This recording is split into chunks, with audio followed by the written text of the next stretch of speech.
Good evening, Saint Lucia. Tonight we come together in the shadow of tragedy, but with the light of determination. We stand together as Saint Lucians, who've watched our beloved island transform into something we no longer recognize, and we refuse to accept it. Yesterday's horror weighs on every heart in Saint Lucia. 2 more of our people gunned down in broad daylight. Multiple others wounded. Children witnessing violence that will scar them forever. Families destroyed in an instant. But let's be honest with ourselves. Yesterday wasn't an anomaly. It was the inevitable result of a government that has abandoned its most sacred duty: to protect its people. There was a time when Saint Lucia felt safe, when our mothers could walk to market without fear, when our children could play in parks and playing fields without us holding our breath, when crime, if it happened at all, sculled in shadows and darkness. Those days feel like a distant memory, don't they?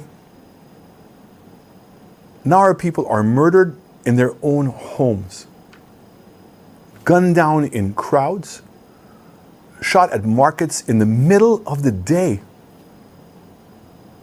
The violence that once hid in darkness now parades openly in our streets, mocking our helplessness. And where is our Prime Minister? The man who swore to protect us. The man who not only holds the highest office in our land, but also controls our national security. He's nowhere to be found when bullets fly, but he's everywhere when it comes to protecting his political interest. Let me tell you what real leadership looks like in the face of a crisis. Real leadership doesn't make excuses. It takes responsibility. Real leadership doesn't blame. It provides solutions. Real leadership doesn't abandon the people. It stands with them. But this government has given us the opposite of leadership. They've given us abandonment and betrayal disguised as governance. And the rot goes deeper than just their failure in crime. We have a cabinet minister who believes his role is to attack and intimidate any woman who dares to speak her mind. Any woman who refuses to be silenced. Any woman who demands better for herself, her family, her country. Where is the Labour Party's condemnation of this behavior? Where is their moral outrage? It doesn't exist.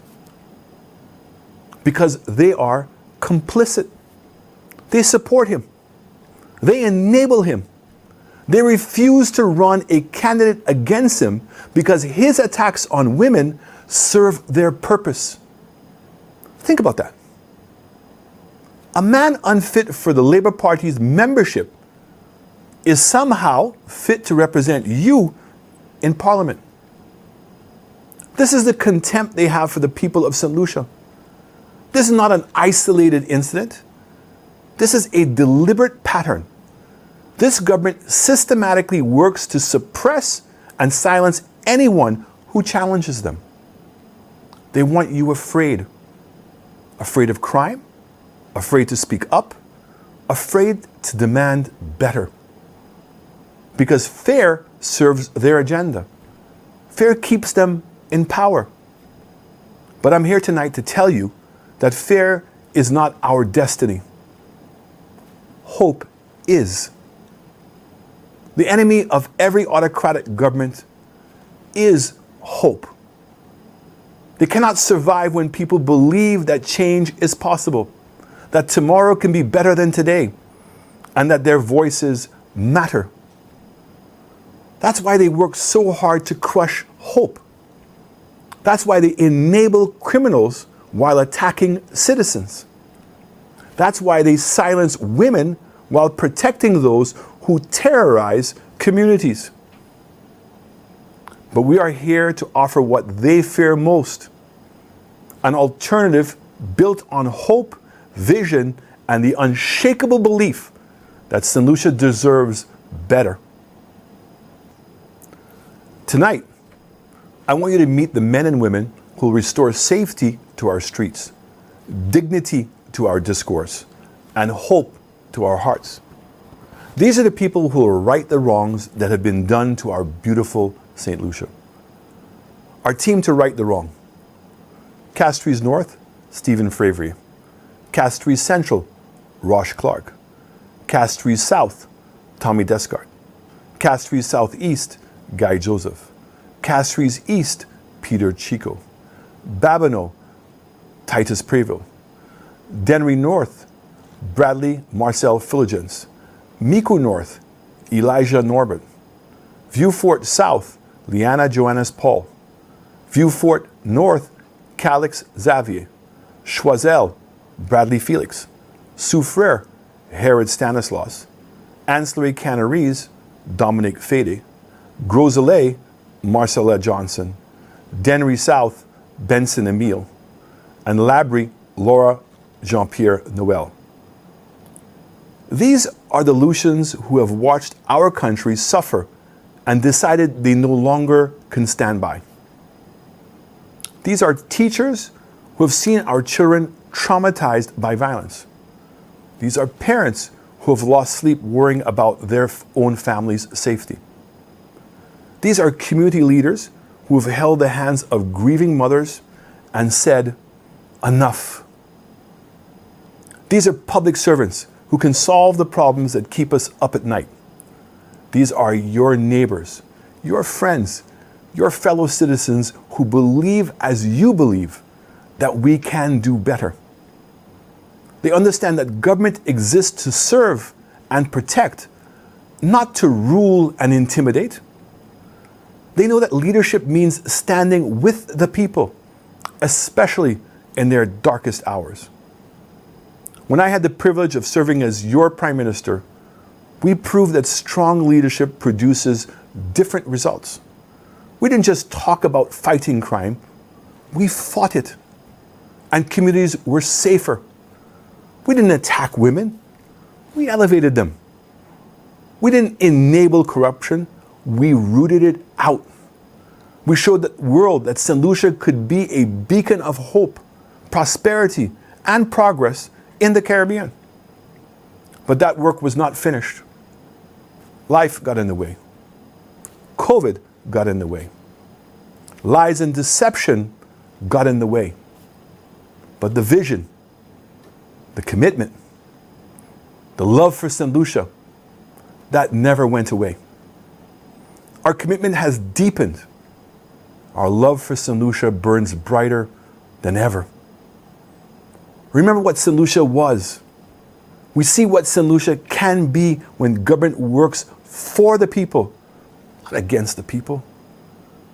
We refuse to accept what Saint Lucia has become under this failed government. And we are ready to do that better than ever. Our team is stronger than ever. Our plans are stronger than ever. Our love for you is stronger than ever. Our determination to serve you is stronger than ever. Our drive to right the wrongs done to Saint Lucia is stronger than ever. The ULP is stronger than ever. And with your support, Saint Lucia will be stronger than ever too. We will no longer accept betrayal by the people put in place to serve us. We will no longer accept corrupt leaders building their wealth on the backs of Saint Lucians. We will no longer accept leaders who are silent on crime but loud against color. We will no longer accept government ministers who attack our people but protect gang members. We will no longer accept terror in our streets. The choice before us is clear. We can continue down this dark path of violence, intimidation, and autocratic rule. Or we can choose hope. We can choose change. We can choose right. Together, we will get crime under control, not enable it. Together, we will restore respect and dignity, demanding that our leaders lead by example. Together, we will create opportunities for our young people so they choose education over violence, hope over despair and handouts. And together, we will restore integrity to government. No more backroom deals that benefit the few while many suffer. This is not about Alan Chastanet. This is not about UWP. This is about reclaiming our right as Saint Lucians to live safely, with dignity and hope. I have seen what Saint Lucia can achieve when government serves the people instead of serving itself. I've witnessed the transformation that occurs when hope replaces fear, when vision replaces silence, when unity replaces division. That Saint Lucia is still possible. That Saint Lucia is still within our reach. But it requires all of us. It requires your voice, your vote, your unwavering belief that tomorrow can be better than today. Are you ready to choose hope over fear? Are you ready to reclaim your country? Are you ready to restore safety to our streets? The power is in your hands. Demand safety. Demand dignity. Demand the Saint Lucia you know is possible. God bless you all. And God bless our beautiful Saint Lucia.